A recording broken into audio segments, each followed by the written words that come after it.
Paraîtrait qu'il serait infesté de Skaven. De Skaven, des hommes rats. Des machins bien dégénérés. Ah ça c'est vrai, hein, ils sont pas choucards. Hein. Mais on serait de taille à lutter? Ah bah c'est sûr, c'est pas un boulot de femme. Hein. Salut à tous et bienvenue sur Warhammer Made by Amateur. Pour aujourd'hui, une End of Time, grosse partie scénarisée 2 contre 2. J'ai fait venir Graou et Quentin pour jouer l'armée de Karak Kadrin, espérons que Graou ne refasse pas l'erreur de Valaya. Et sinon, j'ai invité également Voisinou pour jouer avec moi les Skaven. Oui, parfait. On va faire une alliance Moulder et Scryer contre l'armée de Karak Kadrin. Tout de suite, les listes d'armées. Alors, pour la liste d'armées, Skaven. Bon, je suis fou et petit, toi tu es costaud et fou aussi, donc voilà. Je joue Ikit, tu joues Trott, c'est ça. Trott. Tu es accompagné avec quoi? Avec, bien sûr, le lance-flamme. Voilà, le lance-feu avec les petits guerriers des clans à sacrifier, un petit technomage, Ouais, c'est ça. les Raogres Ouais. et les GG, les Jedi. et les Jezai, voilà.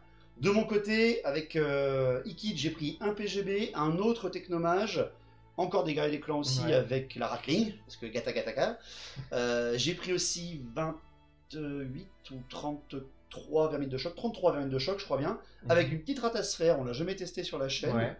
J'ai mis aussi 2 canons à Malfoot, 2 roues infernales, bien sûr.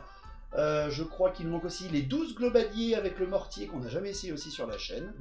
Et on aura au tour 4 donc les 2 abos explosives qui vont arriver. Donc espérons que je ne te trahis pas, bien sûr.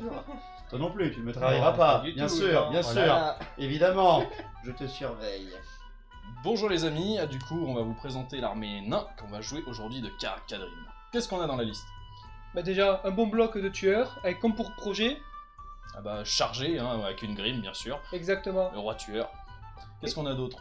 Bah, on a du Skaven en face, donc du souffle et du souffle. Canon à flamme, gyro. Oh, ça va faire un bonbon barbecue aujourd'hui. Et spécialité du chef, une petite malacaille pour lancer des haches dans les rangs. Ah, au moins la défense de la porte va tenir, les nains vont bien garder la porte et les Skaven ne passeront pas. Et 2 canons runes enflammées, bien sûr, pour gérer les abominations. Et en seconde ligne, pour appuyer les tueurs, un petit régiment de guerriers et 2 barrettes d'arba. Voilà, les arbalétriers pour bien protéger la porte, parce que il se peut que dans le scénario, il y ait des gros bestiaux qui puissent sortir n'importe où. Mais on a des haches pour ça. Graou. Alors, nous voici à la 11e bataille de End of Time, de notre timeline d'End of Time, et il va falloir, avant de parler et de commencer la game, de vous parler du scénario, bien évidemment. Le scénario d'aujourd'hui, il a été encore une fois un tout petit peu retravaillé parce que, comme d'habitude, End of Time bourrine un petit peu en termes de règles pour le camp du chaos et du mal. Autrement dit, on a essayé tout simplement de faire avec les moyens qu'on avait sur la chaîne. Déjà, il fallait 3 abominations pour le scénario, j'en ai que 2, donc on ne jouera un scénario qu'à 2 abominations. Et au final, ce scénario, si vous prenez vraiment celui de End of Time, eh bien la bataille en elle-même ne sert quasiment à rien si vous ne faites que le scénario de base. Il faut envoyer vos 3 abominations tour 4 et tenter de toucher la porte, et sinon vous avez gagné ou pas. On a changé un petit peu ça. De base, la zone de déploiement Skaven et la zone de déploiement naine restent toujours la même. Les nains ne peuvent pas se déployer à 12 pas de la porte de Valaya pour le premier, deuxième, troisième tour. Ils ne peuvent même pas y aller pour éviter qu'ils spamment les tueurs indémoralisables dans la zone et qu'ils empêchent qu'ils soient game breaker pour le scénario. Le but du jeu, c'est très simple. Au tour 4, Ikit et Trott, ayant occupé l'armée de Karak Kadrin en dehors des murs, envoient des abominations par les flancs des collines pour attaquer la porte et exploser de la vapeur de gaz mutée de Malpierre à l'intérieur de la zone de Karak Kadrin. Le but, comment c'est fait? Avec les armées Skaven, on va avancer au plus possible vers la zone de déploiement naine pour empêcher les nains de reculer. Et au tour 4 arriveront 2 abominations seulement. Si jamais elles touchent le cercle, la zone objective des Skaven, le cercle à l'avant de la porte, elles réussissent à gagner sur un 4+, c'est-à-dire qu'elles arrivent à percer la ligne des nains, à casser la porte et à entrer dans la ville et à exploser, et donc à empoisonner une bonne partie des troupes de Karak Kadrin, et donc gagner le scénario pour les Skaven. Mais si vous faites ça, il suffit juste d'attendre le tour 4 et de voir si vos abominations passent le terrain des nains. C'est pour ça qu'on a rajouté un petit truc, nous, à la place. Au lieu d'avoir 3 abominations, on n'en a que 2, mais on a le principe de la nuke. Depuis qu'on a joué à Total War Warhammer 2, on sait très bien que Ikit adore les nukes, donc on sait caché dans notre armée qu'il y a 2 personnages, dont certainement Ikit, qui portent une bombe nucléaire de Malpierre, tout simplement, et qui fonctionne exactement comme les abominations. Donc on n'a pas 3 abominations pour gagner, on n'en a que 2, mais on a aussi 2 petits personnages qui portent une nuke. Comment ça fonctionne? C'est très simple. Si jamais ce personnage arrive sur l'objectif Skaven, il jettera, et sur un 4+, non seulement il mourra, mais il fera gagner le scénario. Mais si c'est Ikit qui arrive sur l'objectif des Skaven et que toutes les abominations sont mortes et aussi que la deuxième nuke a été neutralisée, eh bien c'est là que Ikit se fera péter. Il sera donc mort définitivement dans l'histoire de End of Time de notre timeline, mais il aura gagné le scénario. C'est pour mettre vraiment un peu plus d'importance au fait que les Skaven attaquent aussi le principe, attaquent la ligne des nains. Pour les nains, c'est très très simple.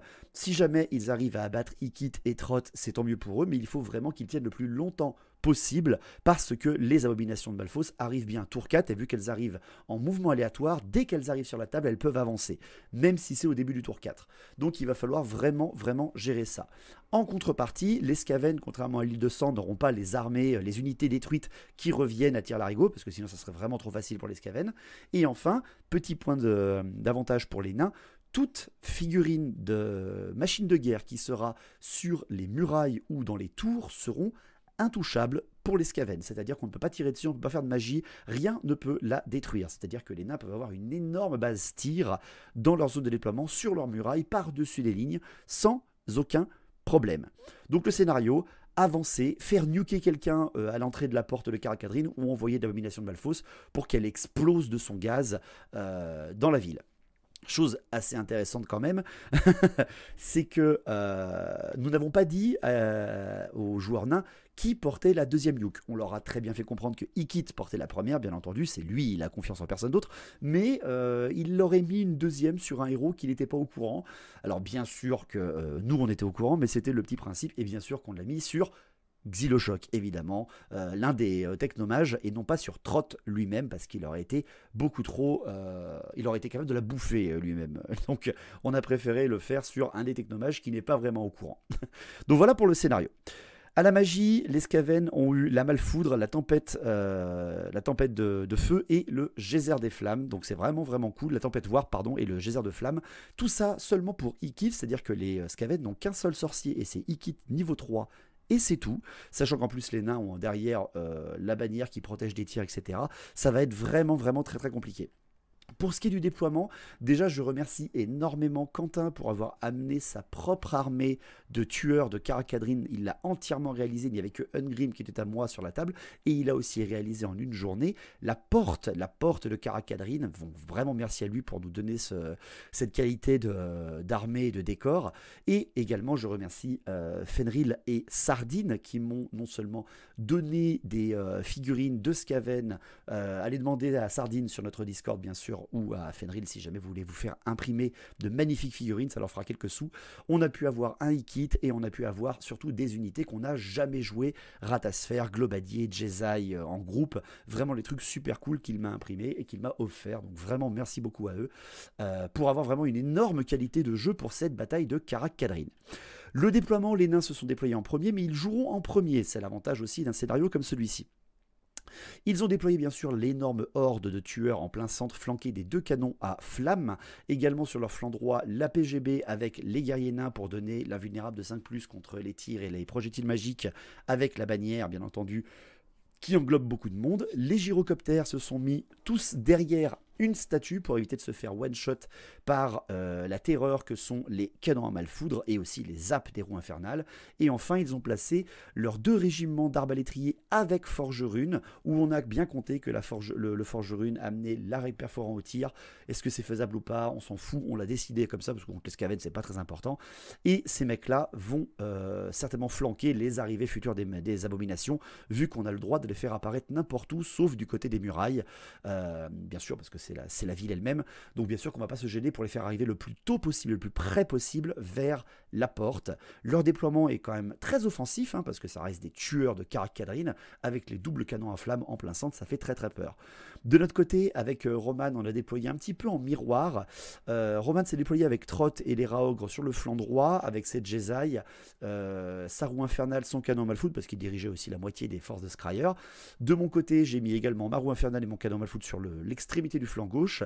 Roman a mis un petit régiment de guerriers des clans avec Xylochoc, le petit technomage, et son lance-flamme, tandis que moi, juste à côté, j'ai mis mes guerriers des clans avec un autre technomage qui avait donc la fusée funeste, et lui, celui de Roman avait la fusée funeste, et moi j'avais l'orbe d'airain sur mon technomage, bien entendu. Et derrière, j'ai mis le gros pack de vermine de choc avec Ikit, le PGB et la ratasphère derrière. Et juste à droite, devant les Jesai, vu qu'ils sont en tirailleurs, ils vont pouvoir très vite se déployer et se déplacer, les fameux globadiers avec le mortier à globe toxique. Donc voilà pour le déploiement, la magie et le scénario. On va voir un petit peu ce que ça donne. On a vraiment envie, ça fait très très très longtemps qu'on parlait de cette bataille sur la chaîne avec la commu. Voyons voir si Karak-Kadrin se finira comme la porte de Valaya. Tour 1 des nains, les gyrocoptères se replient. Littéralement, ils se replient, ils n'ont pas envie de tenter le diable. Ils se replacent très légèrement et surtout très à l'abri des canons à Malfood et restent totalement en retrait et aucun mouvement n'est fait par les nains. Ils préfèrent quand même provoquer les Skaven et subir le courroux et les premières attaques des Skaven. Au tir, directement, les canons à flammes vont libérer leur puissance, bien entendu. Le premier canon à flammes à gauche de la horde de Ungrim balance sur les globadiers une langue de feu. Elle est trop courte, malheureusement. Tandis que le second, à droite de Ungrim, tire également sur l'énorme bloc de guerriers des clans, de vermine de choc qui se trouve derrière, et explose malheureusement. Incident 1 directement, le canon explose. C'est un gros coup déjà malheureusement pour les nains. Ils perdent le premier canon à flamme tout de suite. C'est un peu le danger de ces créations-là. Derrière, après, la Malakai décide de tirer sur les globadiers et ne touche pas. Malakai Malkelson a du mal un petit peu à toucher. Il fait un 1 pour toucher malheureusement. Et derrière, les deux canons enflammés tirent sur le canon à Malfoot de Scryer à gauche de notre armée Skaven et nous explose la tronche sans ménagement. Donc un canon qui explose de leur côté, mais un canon à nous qui est pété aussi en face, ça risque de faire un peu mal, surtout qu'on ne pourra pas arriver premier tour, donc il va falloir vraiment calculer tout ça. Tour 1 des Skaven, aucune charge bien entendu. Trott fait son test de commandement et ne bouffe aucun de ses hommes, donc tout va bien. Les roues infernales, toutes les deux, font 11 pas et foncent en avant, bien entendu, parce qu'il faut très vite les éloigner de notre propre ligne et éviter qu'elles nous zappent des trucs. Ensuite, on fait avancer absolument tout le monde, les guerriers des clans, les lance-feux, les ratlings, la ratasphère, les vermines de choc. L'énorme bloc, on va dire, d'infanterie de combat avance sur le flanc gauche. Les globadiers se décalent avec leur mouvement de tirailleurs sur le flanc, sur le centre de l'armée, et en utilisant bien sûr leur règle d'unité mère, leur mortier passe derrière eux et pourra tirer vu qu'il s'est à peine déplacé. Les Raogres de Trott foncent en direction de la roue infernale et les Jesai, eux, restent bien à l'abri. Ils ont une portée énorme et vont pouvoir faire quelques dégâts. À la magie, on fait un 5 et 4, donc on fait un bon 5 et 4 quand même. Je balance tout de suite une tempête warp et les nains décident de le laisser passer, ce qui est une première surprise. Ça va les gêner au tir, mais pour l'instant leurs tirs ne servent quasiment à rien, donc au final ça va aller. Derrière, après, je tente un geyser de flamme sur les tueurs, bien entendu. Je le passe et la dissipation est loupée par les nains et je tue 5 tueurs nains, premier tour. Alors j'aurais pu en tuer déjà beaucoup plus, mais la bannière a fait un petit peu de protection. Et ça sera tout pour la magie, on ne tente pas autre chose. Derrière, après, les zaps des deux roues infernales réussissent à tenir, donc ça c'est la très bonne nouvelle. Le canon à Malfoudre qui résiste tire sur les tueurs et ne fait absolument rien. Grâce à la bannière, en fait. La bannière de Grugny est complètement protégée par cela. Cependant, le tir va tellement loin et explose tellement puissant, force 8, qu'il touche le gyrocoptère qui se trouve derrière la statue, alors qu'il ne fait rien à la statue, je le précise bien d'ailleurs. Et on lui arrache pile poil 3 PV et le gyrocoptère est abattu par le canon à Malfoudre survivant.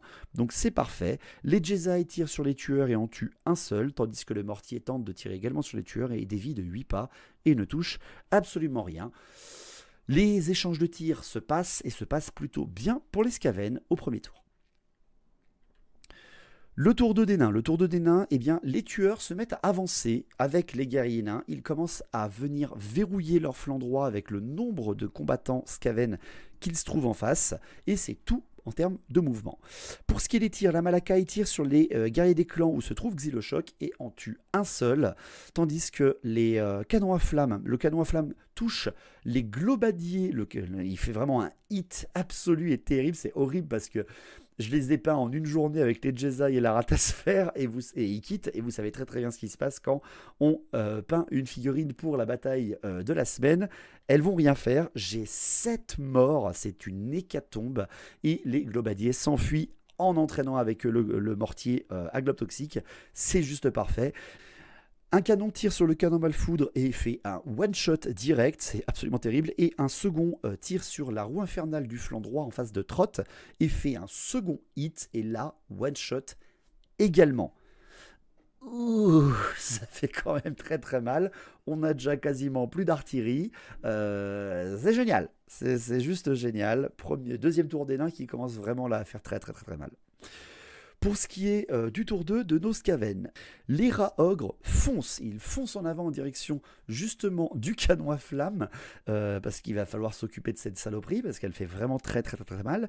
La roue infernale se met juste, malheureusement pour nous, à un seul pas devant les guerriers nains. Je loupe en fait la charge automatique, la charge aléatoire de un pas avec cette roue infernale. Ça vraiment, par contre, c'est dommage. Et derrière après, les guerriers des clans avancent juste à portée avec l'orbe d'airain, mais aussi avec la fusée funeste évidemment. Et les vermines de choc, elles se placent également avec, surtout le plus important, la ratasphère qui se place pour réorienter les tueurs qui vont certainement nous foncer dessus au tour d'après, écraser les guerriers des clans et venir être réorientés par la petite ratasphère. Désolé, on la verra certainement pas chargée.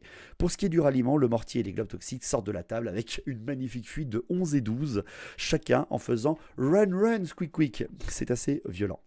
À la magie, double 5 encore pour Wicked qui engrange énormément de magie. Il relance la tempête warp qui réussit et par contre là, une rune tueuse de sort est utilisée et on oublie même le sort pour l'armée, ce qui est vraiment dommage. D'ailleurs après, un geyser de flammes est relancé encore une fois sur les tueurs et je fais un irrésistible 6. Je tue 5 morts dans chacune des unités, je tue 5 vermines de choc et 5 tueurs, mais derrière en réponse, Ikit n'est même pas blessé avec un beau 1 sur la blessure. Donc en gros, il sacrifie ses vermines de choc pour lancer ses sorts et ça c'est très Skaven. C'est juste parfait. Pour ce qui est des tirs, on lâche les zaps de la roue infernale sur les guerriers nains. Elle fait un mort parce qu'elle avait fait force 6, elle fait donc techniquement 3 blessures, mais la bannière de Gruni protège 2 morts avec 2 belles invulnérables de 5+. On balance ensuite l'orbe d'airain sur les tueurs et on fait un incident. C'est juste parfait. L'orbe d'airain, c'est test d'initiative ou mort. C'est absolument terrible sous un petit gabarit. Et on fait l'incident et l'orbe d'airain tombe dans mes propres troupes. Et heureusement pour moi, je ne tue que 2 guerriers des clans. Ça, franchement, c'était vraiment, vraiment nul. Donc, très Skaven, encore une fois. Par contre, de l'autre côté, la fusée funeste de Xylochoc, gérée d'ailleurs par Roman, balance la fusée sur les tueurs. Et Roman fait un hit absolument parfait, force 5 dans les tueurs et arrache 8 d'entre eux. Il aurait pu en arracher 14, mais il y a eu énormément de sauvegardes invulnérables de 5+. Le lance-feu est tiré sur les guerriers nains par Roman, mais malheureusement son dé d'artillerie est un tout petit peu trop court. Ma Ratling tire sur les tueurs. Je fais premier jet. Je fais une touche. Je relance. Je fais 3 touches. Et là, allez, je pousse le jeu un petit peu et je fais 6 touches de plus, 3 jets, 1, 3, 6. La Ratling balance tout ce qu'elle peut. Elle ne touche que 3 fois, elle ne blesse que 2 fois. Et il y a 2 invulnérables de 5 encore réussis derrière par Gruni. Magnifiquement joué. Et derrière, les Jesai tirent à nouveau sur la horde de tueurs. Et là, par contre, on arrache 3 alors qu'ils sont seulement 5. Donc ça commence un petit peu à se rentabiliser, ces petites Jesai, et c'est un plaisir. Mais ça s'arrête là, il n'y a toujours pas de corps à corps autour d'eux, ce qui va nous faire prendre dans la tronche encore plus de tirs nains. Tour 3 des nains, la charge, Évidemment, Ungrim et ses tueurs chargent les guerriers des clans avec le petit technomage qui s'est bouffé son propre orbe d'airain, donc c'est absolument parfait. Derrière après, les guerriers nains, eux, se reforment pour faire face à la roue infernale, tandis que les gyrocoptères sortent de leur cachette et viennent menacer soit les Raogres, soit les guerriers des clans avec Xylochoc. Pour ce qui est des tirs, le canon à flamme tire sur les Raogres qui sont droit devant lui, et refait un incident et explose. C'est terrible, hein, c'est vraiment terrible à ce moment-là de la game. Aucune chance malheureusement pour Quentin qui gérait les canons à flamme. Il a loupé 2 fois ses incidents et 2 fois a fait exploser son canon. C'est vraiment dommage. Un gyrocoptère balance son souffle sur les guerriers des clans et en tue 6 sur notre flanc gauche. Et l'autre tire sur les Raogres et ne fait aucune blessure. C'est déjà franchement pas mal. Les Arbas qui voient enfin les Raogres apporter enlèvent seulement un tout petit PV. C'est vraiment dommage, tandis que les autres tirent sur la roue infernale qui est à couvert lourd, etc. et ne font aucun dommage. Et tandis que, pour finir, la Malakai tire sur le lance-feu qui se trouve un petit peu isolé pour éviter qu'il rebalance des tirs dans les guerriers nains. Il se loupe, tandis que les canons tirent sur les Raogres, enlèvent un PV sur seulement un seul Raogre, tandis que le second tire un tout petit peu trop loin, ne touche pas le premier mais le deuxième Raogre du régiment et finit par décapiter le blessé. Enfin, un petit Raogre qui finit mort, mais ça ne suffira pas certainement à inquiéter les Skaven. Pour ce qui est des corps à corps, les guerriers des clans contre les tueurs avec Ungrim, bon là par contre ça nous inquiète un peu plus. Les guerriers des clans se défendent tout à fait respectablement, on va le dire. Hein. Il y a 5 tueurs qui sont tués, c'est quand même pas mal. Un PV est enlevé sur mon technomage et derrière après, les tueurs nous explosent en termes de guerriers des clans. Et je crois qu'il ne reste plus qu'un seul guerrier des clans et mon technomage à la fin. C'est absolument terrible. Je m'enfuis avec le petit technomage et le guerrier des clans. On traverse tout le monde et ne faisons aucune panique et les tueurs tape et encaisse derrière en charge irrésistible la ratasphère.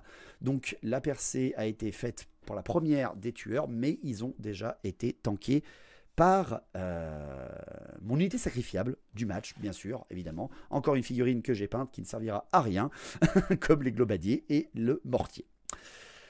Tour 3 des Skaven, Trott ne bouffe toujours pas quelqu'un dans son rang, et ça c'est très très bien. Donc on envoie quelques charges, la charge aléatoire de la roue infernale qui ne va pas en fait dans les guerriers nains mais qui fonce dans le gyrocoptère qui est juste derrière elle et elle réussit sans aucun problème. Pour ce qui est des mouvements, eh bien Roman fait sortir Xylochoc et le fait rusher en direction de la porte et passer hors de vue des guerriers nains. Et là ils comprennent que c'est lui qui porte la bombe et c'est justement ça qui va être très très drôle. Derrière après, pour ce qui est des guerriers des clans, on les repositionne bien entendu pour éviter un malaise. À la magie, on fait 3 et 3. Donc le geyser est tenté sur les guerriers nains. Je fais un superbe hit, mais derrière après, les nains utilisent un parchemin de dissipation, et enfin une rune tueuse de magie, et ne me font pas oublier le sort, parce qu'ils loupent leur 4+. Donc ça c'est toujours bien, même si j'avais utilisé mes 3D, je n'ai pas fait d'irrésistible, c'est pas grave. Pour ce qui est des tirs, les zaps de la roue infernale font force 6 et one-shot le gyrocoptère qu'elle avait engagé au corps à corps, ce qui fait qu'elle est bloquée sur place. Derrière après, notre lance-feu tire sur les guerriers nains. Roman fait un hit magnifique et parfait dans les guerriers nains, fait 12 blessures et fait 9 morts. Encore une fois, merci la bannière de Gruni. Et par contre, les guerriers nains n'ont aucune panique. La Ratling tire à nouveau sur les guerriers nains. Je tire, je fais 5, donc déjà c'est très bon.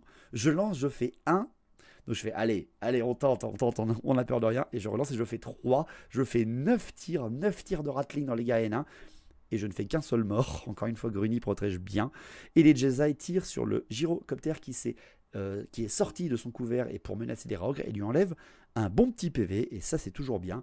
Tandis qu'au corps à corps, la ratasphère n'a même pas le temps de faire quoi que ce soit. Ungrim s'approche et lui marave la tronche littéralement, ce qui fait que les nains ayant fait déjà une charge irrésistible ne continuent pas en charge irrésistible et se reforment gratuitement.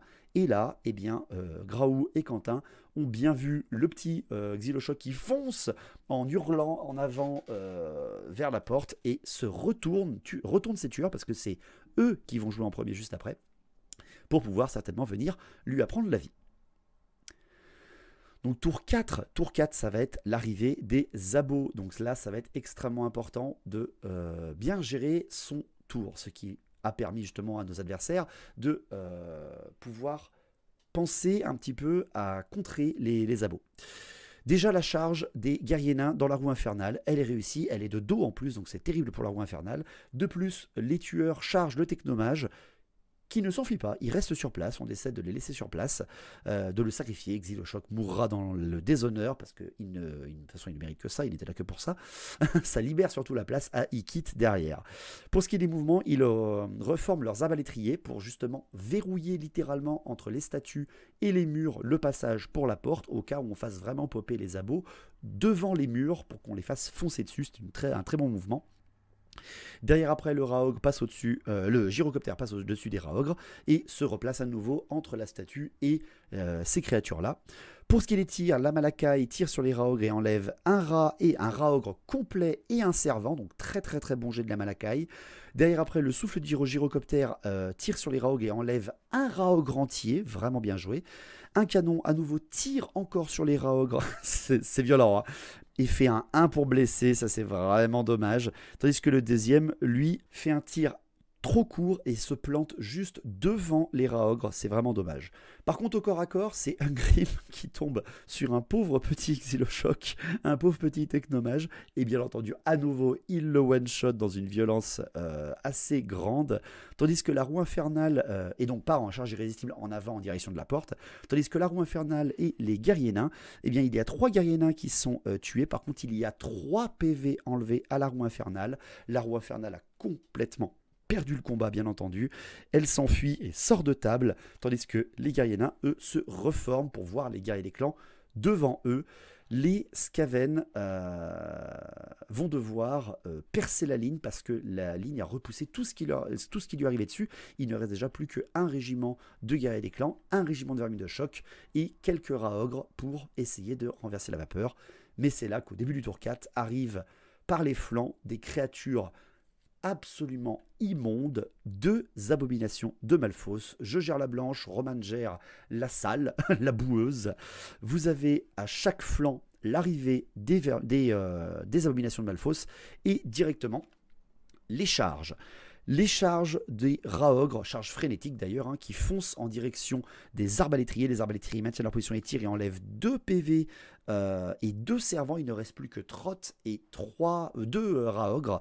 Donc extrêmement puissants en termes de résistance les Arbas.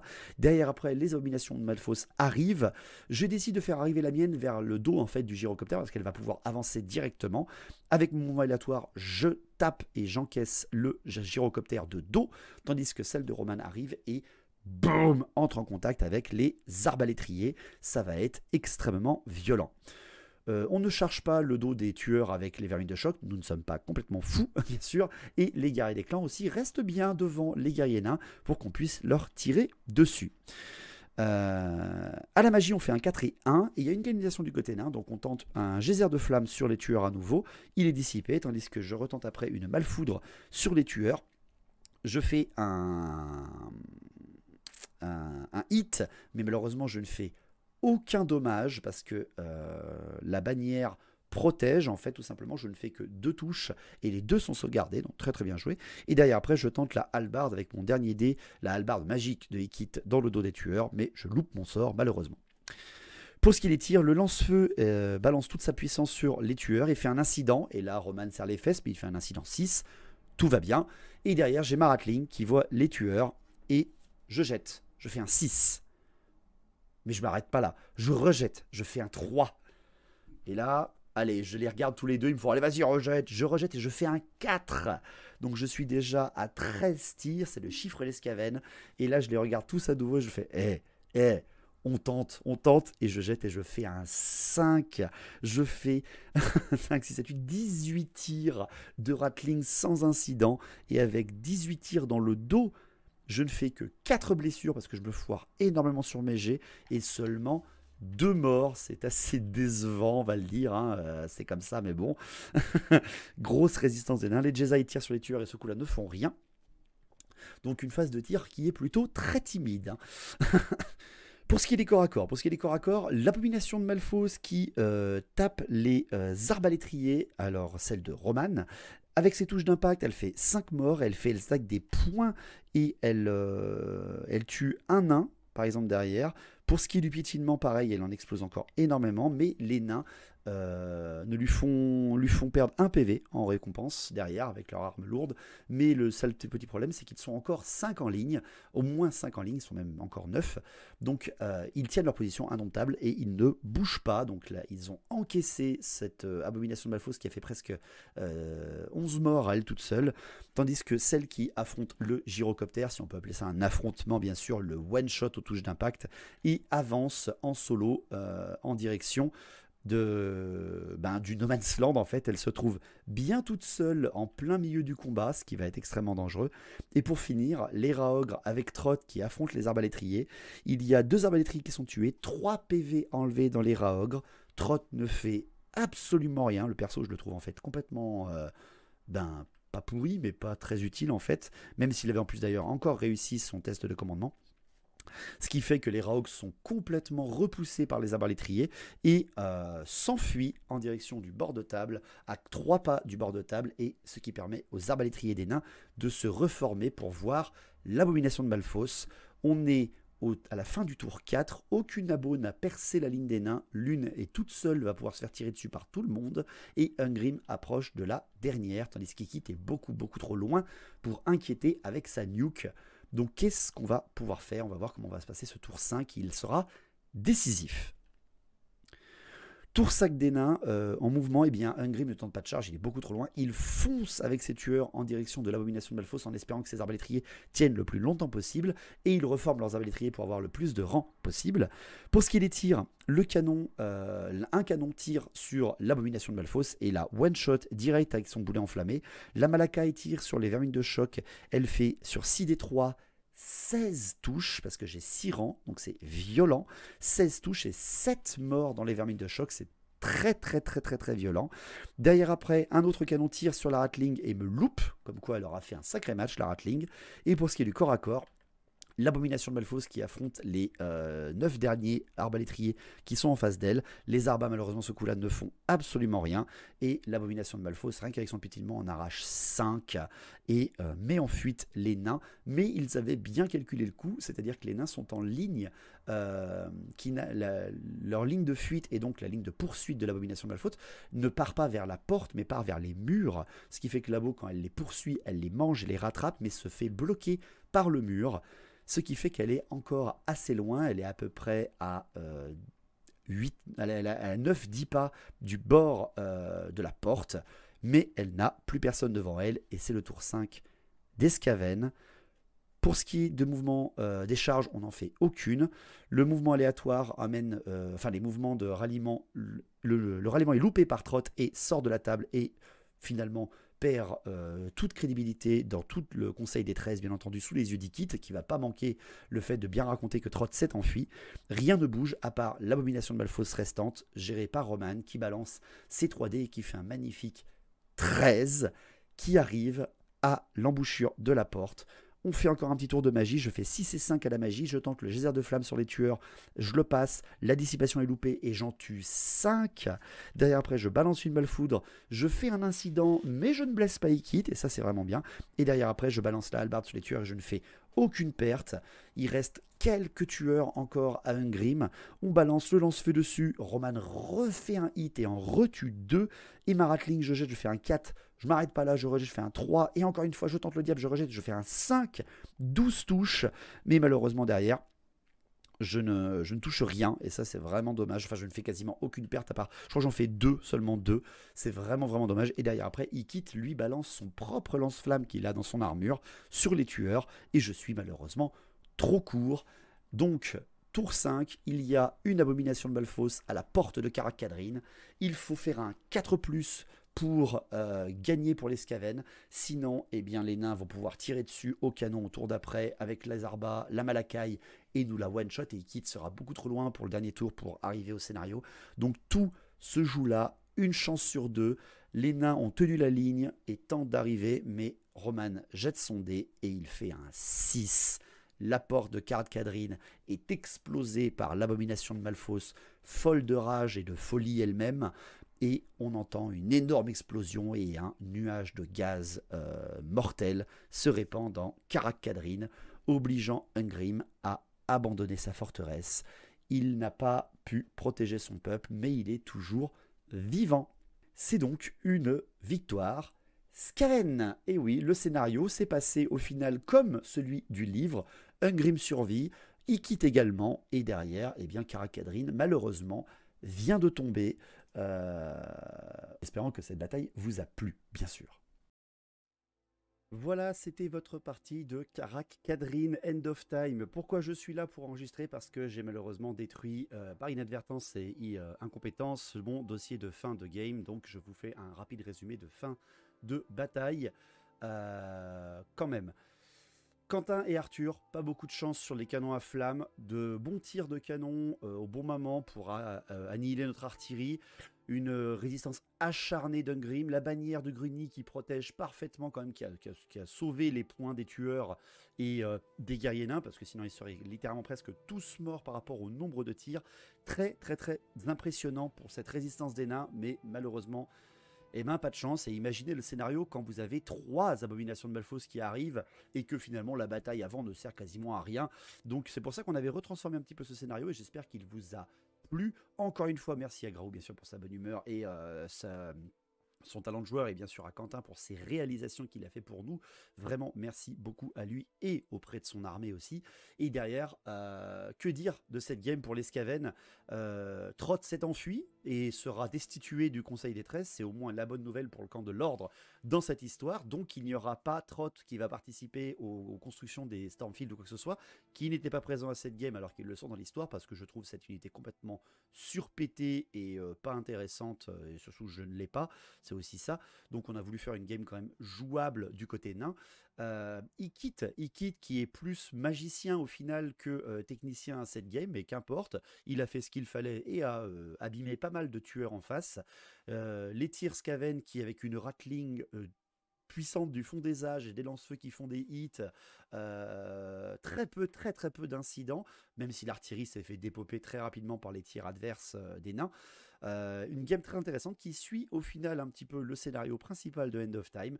Désolé pour les joueurs nains, mais en effet, Karak-Kadrin est empoisonné. Alors, c'est pas qu'on va pas le compter comme End of Time, c'est-à-dire que ça ne va pas avoir détruit littéralement toute la citadelle. Une seule abomination de Malphos, même si elle est surchargée de gaz, ne pourrait pas détruire une citadelle naine entière à elle toute seule, mais ça veut dire que pendant très longtemps, Karak-Kadrin devra être abandonnée dans l'histoire, et donc il n'y aura pas de protection au nord, enfin à l'est de l'Empire sur ce point-là. Ce qui est quand même extrêmement important, mais Ungrim est toujours en vie, avec quelques tueurs qui sont restés, je crois qu'il reste que 2 tueurs à Ungrim à la fin, 2 tueurs, et quelques Iraniens avec son porteur de la grande bannière, même si Ikit a réussi son affaire.